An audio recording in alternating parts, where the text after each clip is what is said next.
உலக புகழ்பெற்ற நாச்சியார் கோயில் குத்து விளக்குகள் எப்படி செய்றாங்க உங்களுக்கு தெரியுமா? கும்பகோணத்தை அடுத்துள்ள நாச்சியார் கோயில்ல குத்து விளக்குகள் செய்யறது வந்து ஒரு பாரம்பரிய தொழிலா இருக்கு. பல நூற்றாண்டுகளாக இந்த தொழிலை அவங்க செஞ்சுட்டு வராங்க. குத்து விளக்குகளோட அளவை பொறுத்து அதோட பேட்டர்னையும் அச்சையும் செஞ்சு வச்சுக்கிறாங்க. அதற்கடுத்து நம்ம கிட்ட வாங்கிட்டு போற பழைய பித்தளை பொருட்களையும் பித்தளையோட ரா மெட்டீரியலையும் ஒரு ஃபர்னஸ்ல போட்டு ஒரு 4ல இருந்து 5 மணி நேரம் வந்து ஹீட் பண்றாங்க. கிட்டத்தட்ட ஒரு 4ல இருந்து 5 மணி நேரம் கழிச்சு அந்த பித்தளைகள் எல்லாமே வந்து ஒரு திரவ நிலைக்கு வந்துருது.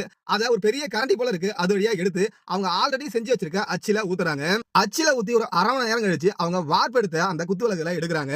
இதோட வந்து செய்முறை முடியல. இதற்கடுத்து தான் நிறைய ப்ரொசீஜர் இருக்கு. அதற்கடுத்து அந்த குத்து விளக்குகளுக்கு மர போடுறாங்க. ஏன்னா பெரிய குத்து விளக்குல தனித்தனி பாட்டா தான் செய்றாங்க.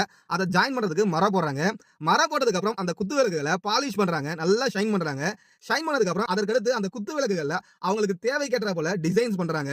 இதற்கடுத்து தனித்தனியா செய்யப்பட்ட குத்து விளக்கோட பகுதிகள் எல்லாத்தையும் ஒன்னா சேர்த்து விற்பனைக்கு கொண்டு வராங்க. கிட்டத்தட்ட ஒரு குத்து விளக்கு செஞ்சு விற்பனைக்கு வரதுக்கு 20 நாட்களுக்கு மேல ஆகும் அப்படின்னு சொல்லி இங்க இருக்கவங்க நம்ம கிட்ட சொன்னாங்க. சீன அதிபர் ஒரு முறை வந்து இந்தியாவுக்கு வந்தப்ப அவருக்கு பரிசு